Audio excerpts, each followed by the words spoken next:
Greetings, fellow pipe smokers. Thanks for tuning in to another pipe talk.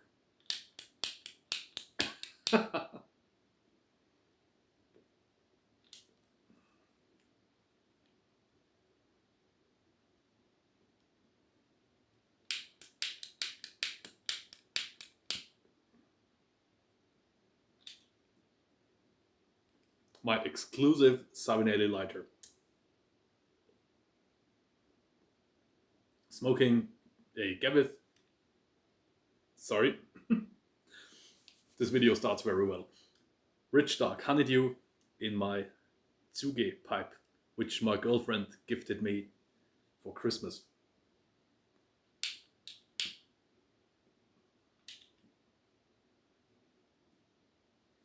So, Pater Piper did a video about Elvis Presley.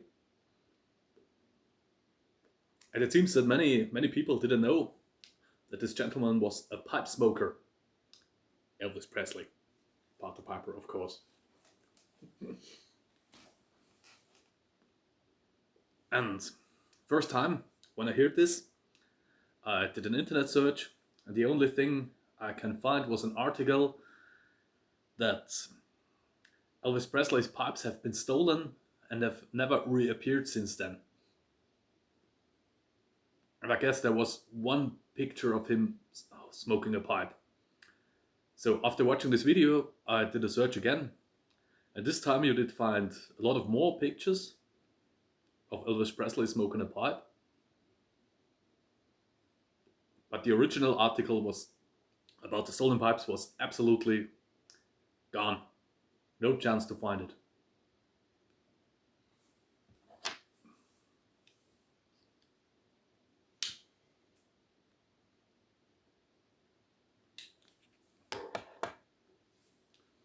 But there were many pipes to find that belonged to Elvis Presley, mostly on auction sites that have sold these pipes. They all did come with a little backstory and a certificate that they belonged to the king. Well, what pipes did he smoke? Or was he even a real pipe smoker? There are pictures of him smoking cigarettes, there are pictures where he smokes cigars, and just very few pictures where he smokes a pipe. And it seems his management wasn't very happy about pictures of the king smoking. So there's not a lot to find about. But one of the pipes that has been sold off was a Royal Guard made in Denmark pipe. I think Royal Guard was a line by Stanwell.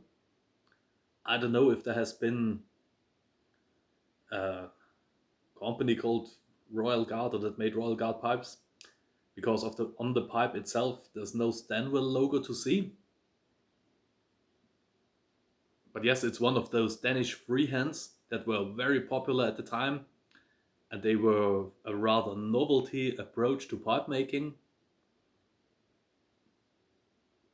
By today's standards, more on the conservative side of Danish pipe making. A solid reddish pipe, if I remember correctly, partly rusticated, partly smooth. And it was clearly visible that this pipe has been smoked. The rim was darkened, and you could see tooth marks on the mouthpiece. And I could imagine at the time this was a rather fancy design. And rather unusual, and also it was the trend at the time, the height of Danish pipe making.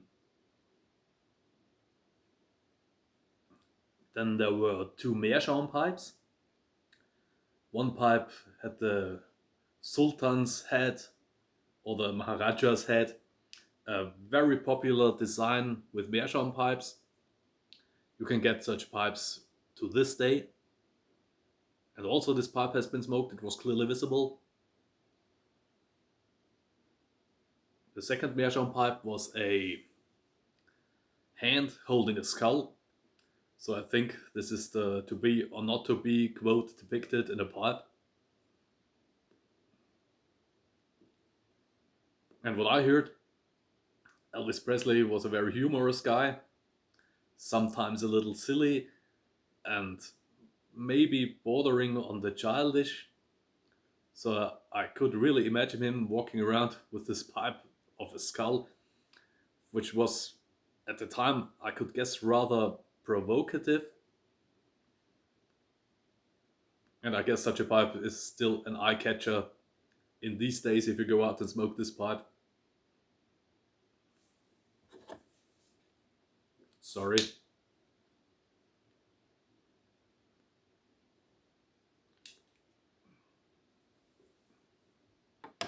Yet another pipe was a briar pipe in the shape of a boot.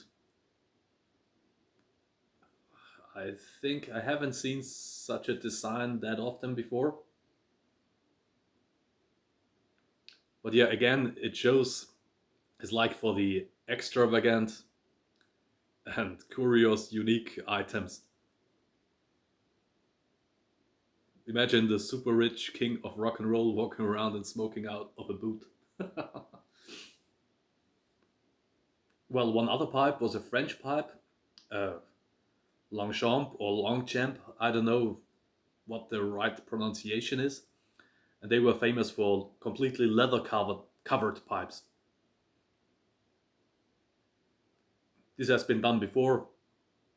It has often become a trend, then faded away. Nowadays, you hardly see leather covered pipes. As far as I know, this uh, was done the first time during the Great War, the First World War, when good briar was hard to come by. So they used briar with more flaws in it, and to cover the fact, they covered it all in leather. A fitting pipe design, because the king of rock and roll in his younger days often wore leather, so a leather covered pipe is the perfect fit.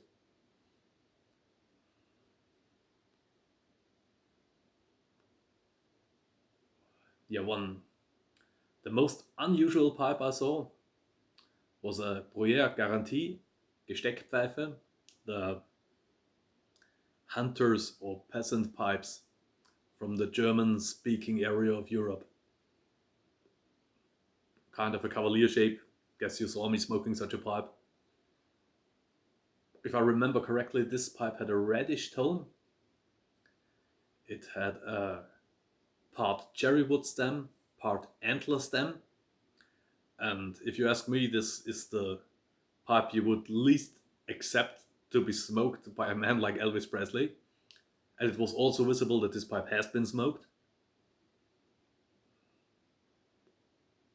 I could imagine that he purchased this pipe when he was at the military. He was stationed in Germany.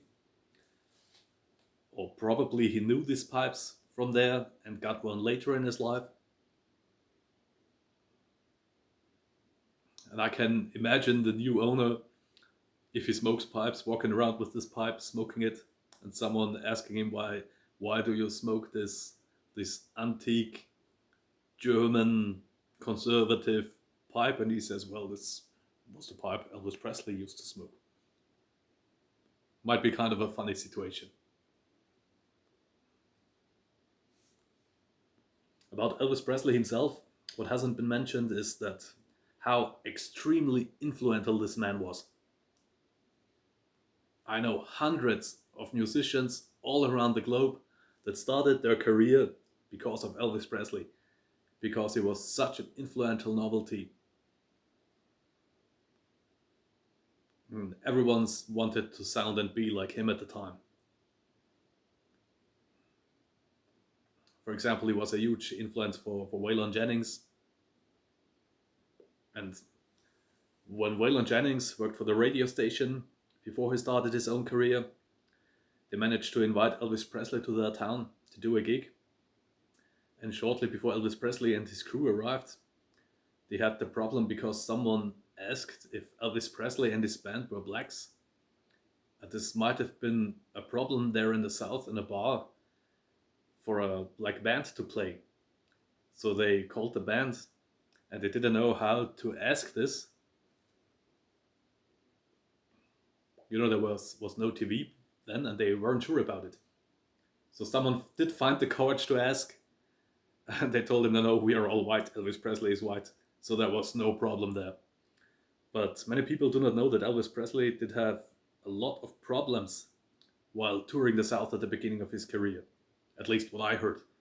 I heard that they often vandalized his van and his crew equipment because this was considered as black music and they didn't want it there. I also had a discussion with a friend that said, wow, Elvis Presley is so bad. He's no real artist. He didn't write any songs himself. So yeah, he was one of the best singers ever, if you ask me. He played guitar, he played piano, he was involved in the arrangements, in the touring, everything.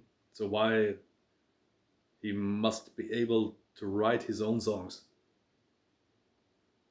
Also, there are many extremely good songwriters that are rather poor singers. So I don't know why one has to be good at both things that are completely rather unrelated, I would say. So that's for it. I hit the 11 minutes mark. Thanks for watching. See you next time. Enjoy your evening. Cheers.